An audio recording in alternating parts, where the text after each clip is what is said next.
What's going on? So, video 2 of the series on the long-range rifle build, budget rifle. This is the actual rifle that came in yesterday. So, what we're looking at here is a Ruger American in .308.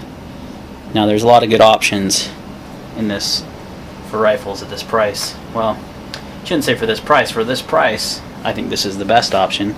I paid about $310 plus my FFL fees, so what, $325?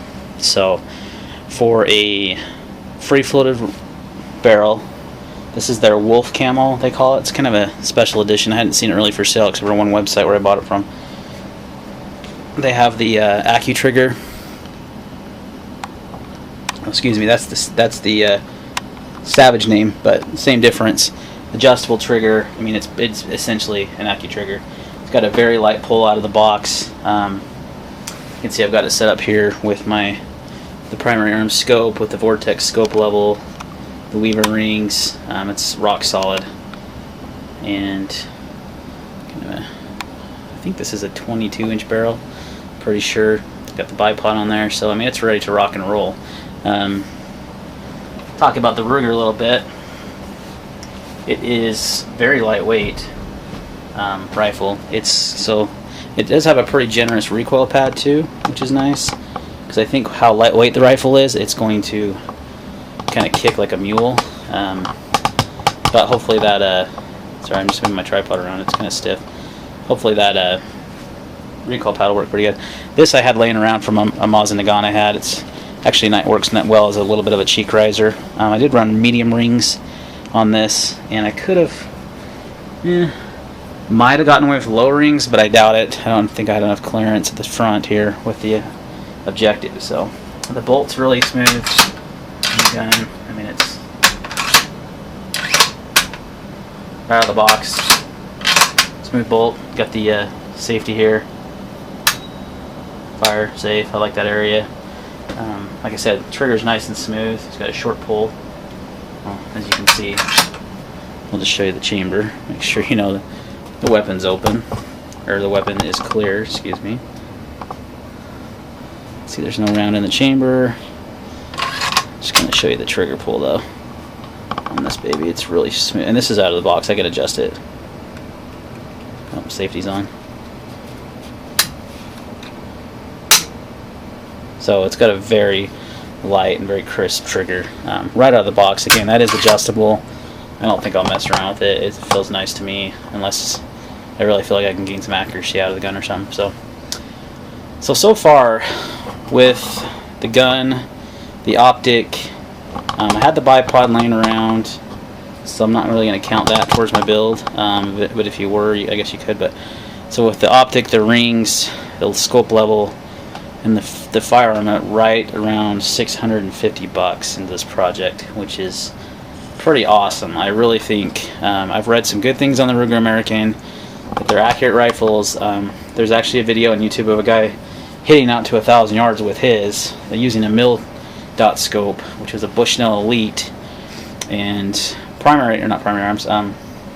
Military Arms Channel did a video on what scope they were choosing for their long-range $1,000 build.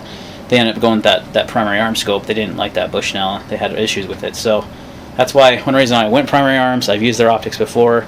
This is the new version with the ACSS reticle, which I covered in the last video. So that bullet drop condensation should really help, but time will only tell, because you can have this nice pretty rifle and build it and it looks cool, but until you actually go out and shoot it and learn how to shoot those distances, it's a whole other ball game. So that's what the next few videos are going to be, are me actually like zeroing in the rifle and then taking longer distance shots on some steel.